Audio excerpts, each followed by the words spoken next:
Hey everybody, Tanner here, and I'm here to discuss the LSAT, or the Law School Admission Test. For those who don't know, it's basically an entry test that you take in order for schools to grade your performance on and see whether or not they want to accept you based on your LSAT score. I had not officially taken the LSAT yet, but I have been in the process of it since August, and I will be taking it in a few days as of recording this video. So I haven't taken it yet, but I do have several tips on studying the LSAT, and I really hope this helps the future lawyer watching this. So there's 6 tips that I have for you. The very first tip is to do not stress yourself out over your score. Just keep practicing and doing your practice tests and studying as hard as you can, stuff like that. But your score does not define you. Your score will not dictate how good of a lawyer or attorney you will become, and it does not dictate the skills you have to become an attorney, okay? Do not let the score freak you out. Do not let it decide your life and how you want to treat yourself going into law school, okay?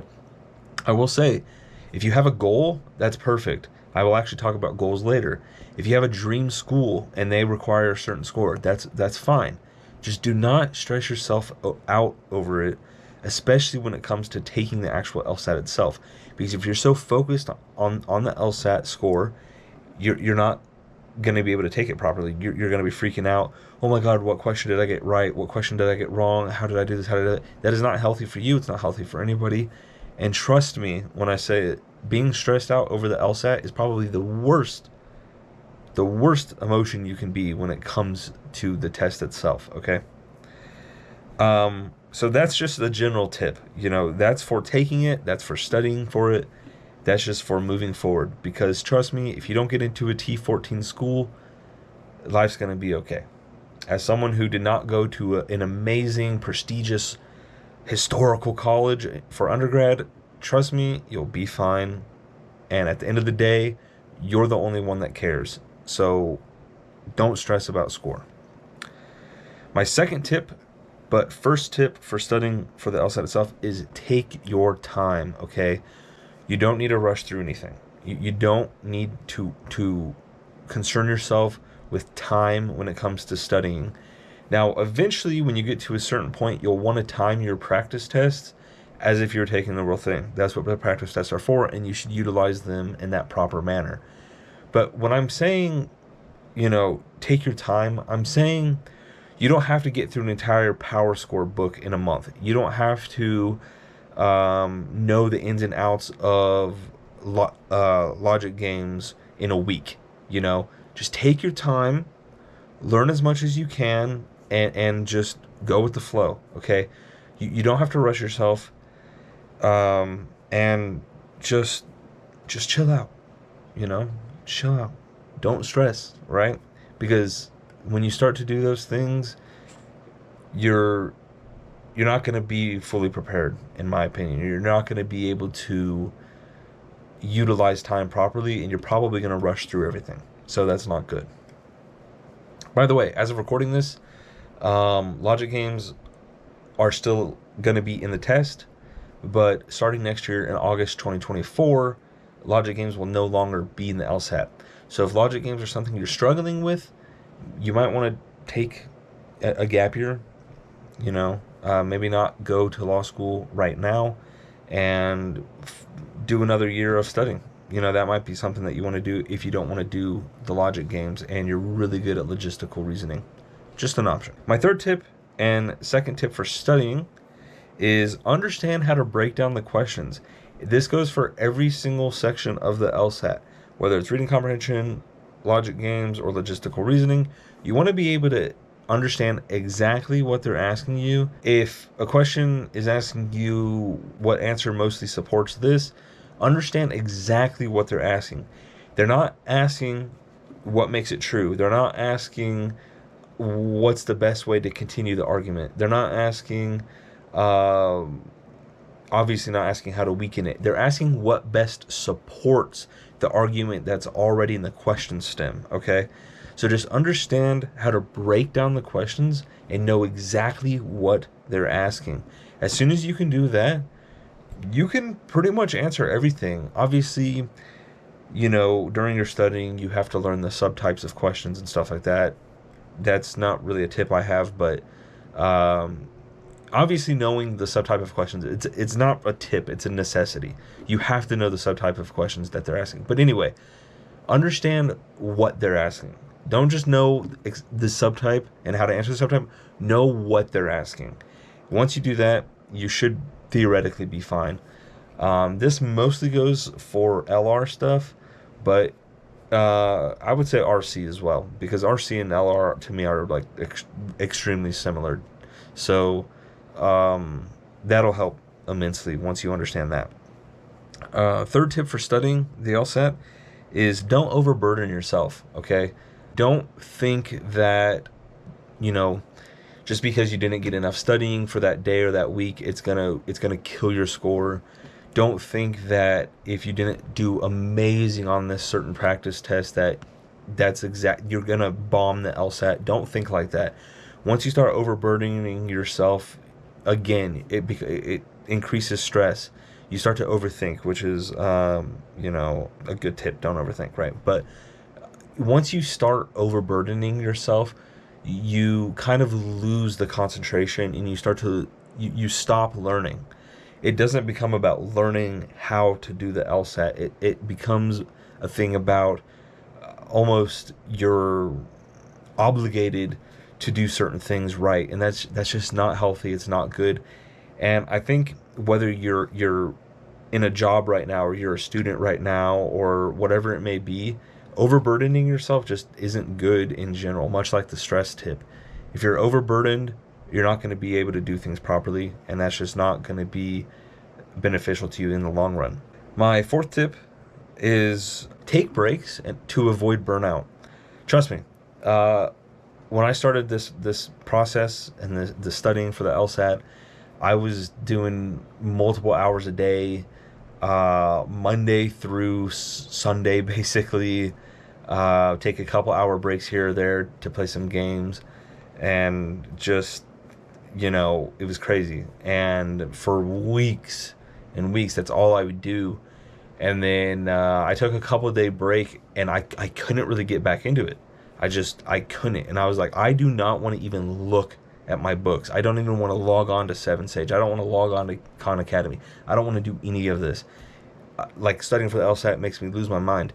It doesn't help that my school term started, and that kind of threw a wrench in my studying plans. But I was overburdening myself, and I got burnt out because of it. So, yeah, take breaks. Honestly, if you study for 5 days a week, that's fine. If you study for 3 days a week, that's fine. If you are somebody who can study for 7 days a week, 12 hours a day, honestly, good for you. Just do not overburden yourself. Take your time and take breaks to avoid burnout. Because once you reach burnout, guess what? Who knows how long it's going to be before you can start studying again, and who knows how long it's going to be before you can be productive again. Again, whether you're in school, whether you're working, whether you're studying for the GRE, GMAT, the MCAT, the LSAT, whatever it may be, if you're burnt out, you're burnt out, and you're not going to want to do anything. I don't think I ever experienced burnout before. Maybe once or twice at the end of a quarter, at the end of a semester, maybe, but I don't think I experienced real burnt out until I got burnt out studying LSAT. And it just, wow, it wasn't nice. Still to this day, I do blame a lot of it on school, but I haven't studied proficiently enough, and I definitely blame myself for that. But I think it is because I overburdened myself. I got burnt out, and I didn't take my time. So that's why I'm saying these tips now. For anybody watching this, want to take the LSAT, trust me, just listen to these tips. My fifth tip is to set goals for yourself. I kind of mentioned this previously during the score discussion. Set goals for yourself. Small goals. I want to understand how to answer weekend arguments. I want to understand how to answer all of the subtypes of LR questions. I want to understand how to diagram sequence logic games. Set small goals for yourself so they're achievable. And then once you achieve those goals, set higher goals and better goals and more goals that are realistic, though. They have to be realistic. If you're setting goals, I want to get 180 on the LSAT, that's not inherently realistic. And is it possible? Absolutely. I'm sure you could do it, but it's not inherently realistic. Now, if you're able to do that, that's amazing. That's awesome. And honestly, good for you. And I don't mean that sarcastically whatsoever. But what I'm saying is that might be too hard of a goal to be realistic, and you might get burnt out or overburdened by trying to achieve that goal. And once again, if you stress yourself out over it, that's avoiding the very first tip. But what I'm saying is, if you set a goal for reading a chapter a night or half a chapter a day or something to that effect, just small achievable goals that you'll be able to do, you'll be able to set yourself up for success. And that goes with more stuff than just the LSAT. That goes for a lot of things. I personally believe that smaller goals are better than big goals because those smaller goals can achieve or help you achieve the ladder to those bigger goals, okay? And my sixth and final tip are use every resource possible. Personally, I started with Khan Academy because it is completely 100% free and they have amazing stuff on there. Then I got the 3 Power Score books, and then I got 7 Gauge. And I think all of these are extremely beneficial. However, I think using too many resources can actually be a burden. And the reason I say that is because there's a lot of unique ways that each resource tells you and teaches you how to do certain things. And they can kind of get mixed up a little bit. And I noticed that a lot between 7 Sage and the Power Score Bibles, that 7 Sage would say one thing about, a logic game, for example, and then reading the logic game book, it would have something similar but not quite exact. And it would kind of throw me off a little bit because it would be a different symbol or a different way to order certain things in a sequence game or something to that effect, where it just threw me off a little bit. So I actually stopped reading the Power Score Bible for the logic game and just focused on 7 Sage when it came to that. But use resources. Use the resources. There's so many resources, whether it be YouTube or I understand that there's a few other paid programs. I also believe places like Kaplan, I think they're called Kaplan Institute, has some resources. Manhattan Learning or something like that has a few resources. And there's a few special websites dedicated to reading comprehension. But there's so many resources out there. And the LSAT Reddit is actually a really good place. And it's where I actually started some of this process.